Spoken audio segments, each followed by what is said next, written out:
As the world waits for answers, 2 North Carolina natives are huddled in their hotel waiting for help. The Greenville Police Department has blocked off access to the town common here tonight, and for good reason. The Tar River continues to creep up into the community here. The Greenville Police Department is now receiving national attention after a Facebook post that went viral. Witnesses here on the beach say that a church group visiting from Missouri was swimming in the ocean here when 2 of the boys got sucked in by a rip current. As this water continues to rise in areas across eastern North Carolina, WNCT's Zora Stevenson has details on why that floodwater could be a case of life or death. She joins us now live in Greenville. Zora. While in town, Coos met Ben Hancock, a former Blue Angels pilot that now lives in New Bern. I spoke with Hancock tonight by phone to see what he remembers of his time in the air and of the man many people are hailing as a hero. There's already a long line growing of people that want to make sure that Santa gets their list just right because they've been extra good this year. They say they want to make sure that Santa knows it. The best part about the Greenville Gives event tonight is that there are 4 nonprofits here, and the Grinch apparently is on hand. Surprise appearance. How cool is that? So much fun stuff down here tonight. Now, just yesterday, the state requested the mandate not be enforced until after the 2016 election.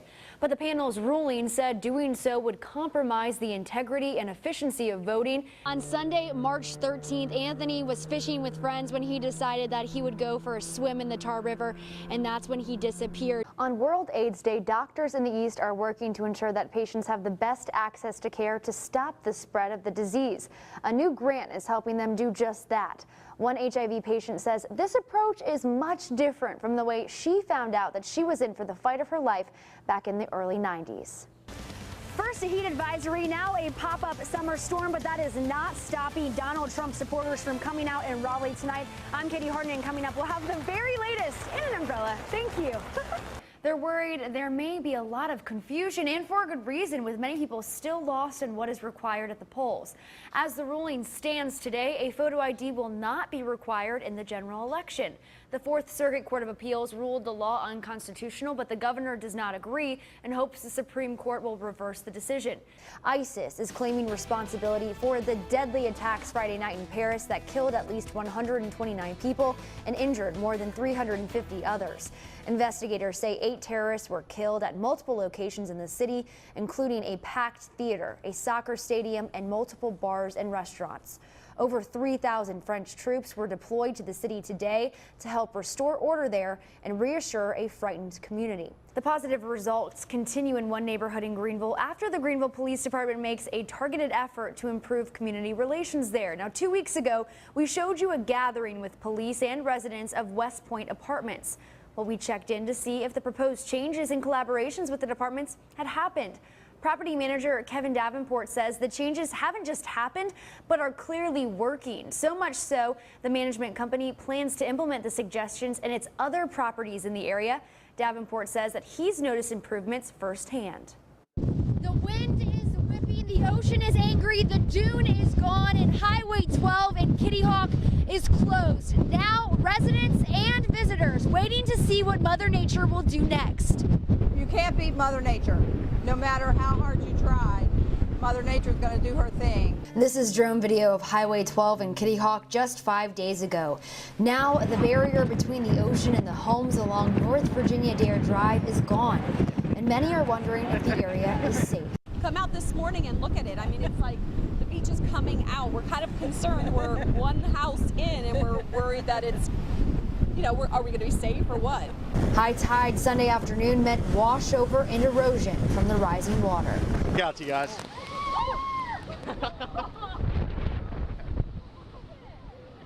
Yeah, never turn your back to the ocean. Crews on the scene say it will take some time to reopen the roadway after the storm passes, and the area is still not out of the woods.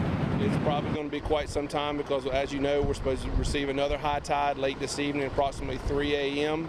And once we receive that, we'll reassess the situation, and hopefully we'll be able to get the road passable. Residents say situations like this prove the need for beach renourishment. That's why we are in favor of beach nourishment. We're happy to pay increased taxes to get it, to try to protect. This is a state road.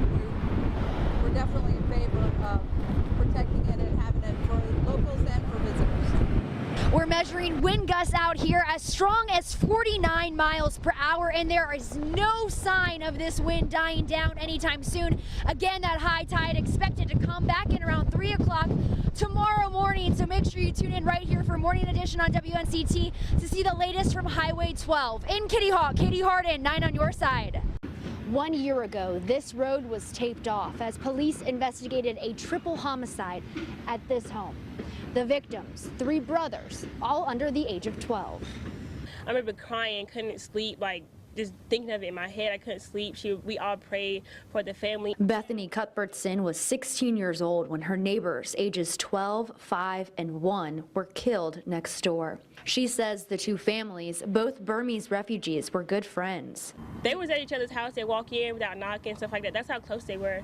Bethany says her family was shocked last March when the kids were murdered. After the funerals, she never saw the families again. People came back and put teddy bears, stuff like left letters and stuff, but the family never came back after that. Interfaith Refugee Ministry tells WNCT the victims moved shortly after the children's death. Craven County District Attorney Scott Thomas says the family still lives in North Carolina, but out of the New Bern community.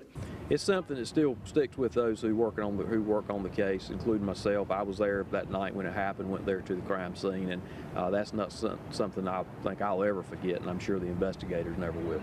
For now, the suspect, 19-year-old Ila Dutu, is in a state mental health facility. It was ruled that he could not stand trial at this time. Bethany says that she hopes he will eventually go to trial. It's not for his sake, for the family's sake. I think those kids and their family need justice and closure. Bethany says her family has gotten closer because of the children lost too soon. My mom had a big talk with us. She said, that's why when you make sure you always don't argue, you always tell your sisters and brothers how much you love them. It changed us a lot. The district attorney's office says that 2 will be reevaluated in the coming months and hopefully will be able to head to trial soon. In New Bern, Katie Harden, 9 on your side. Bob Service has lived in his home for more than 20 years. Only recently did he begin to think it may be causing harm to his family. In recent years, we've just had an abundance of cancer patients, more so than you would expect in a neighborhood this size. The community off NC-11 has about 60 homes. Of those neighbors, I can probably name 15 or 16 people that I know have come down with cancer, my wife Mary included, and there are probably several more that we're not aware of. Bob Service called WNCT 9 on your side for help. He says the diagnoses have spiked in the last 5 years. All different types of cancer. One has lymphoma. We had a brother-in-law died with liver cancer, several lung cancer patients. Kind of odd, kind of curious that that many people in such a small neighborhood would come down with cancer. His neighbors are concerned the soil may be contaminated since the property used to be farmland. Residents say that this community is completely maintained by well water, so the soil that they're concerned with may also be posing a threat to their drinking source.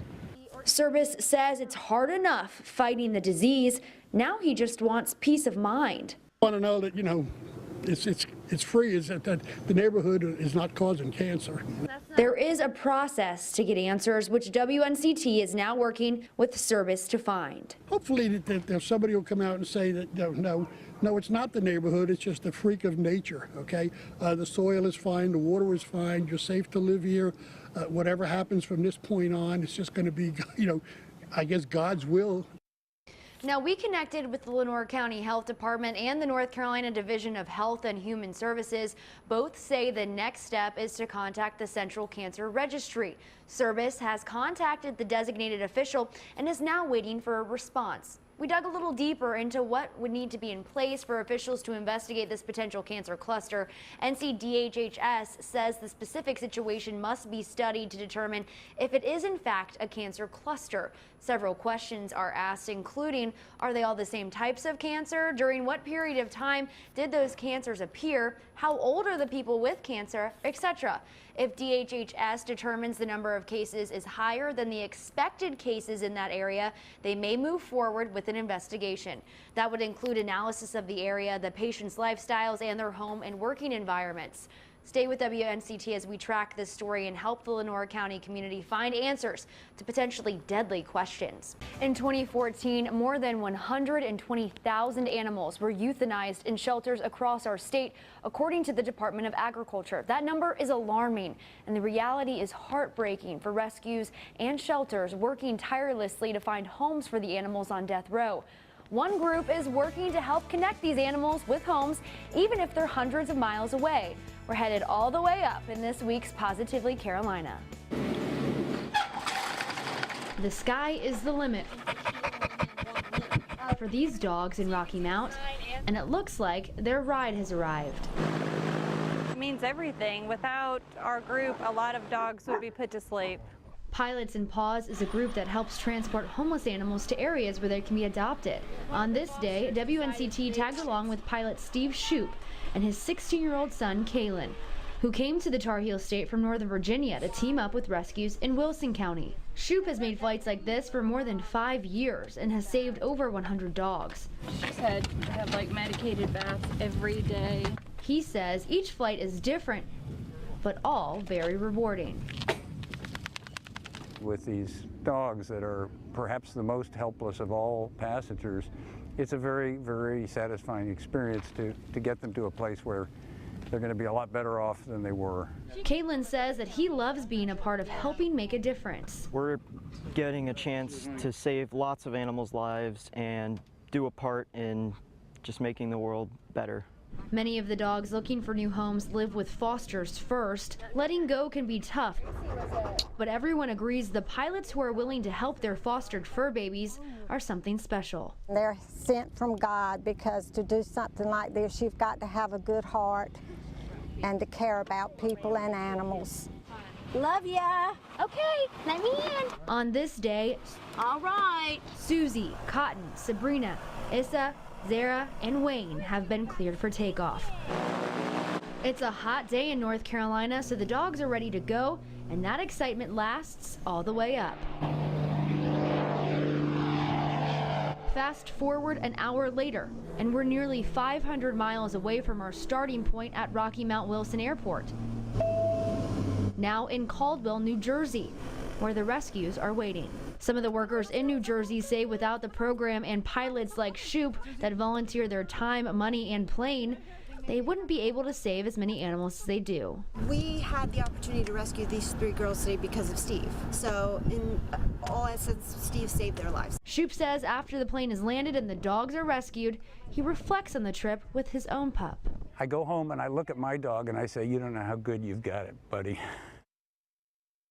Now, we checked in with the rescues to see how the dogs were transitioning in their new situations. Some report the dogs have new names, and all are on their way to finding their forever homes.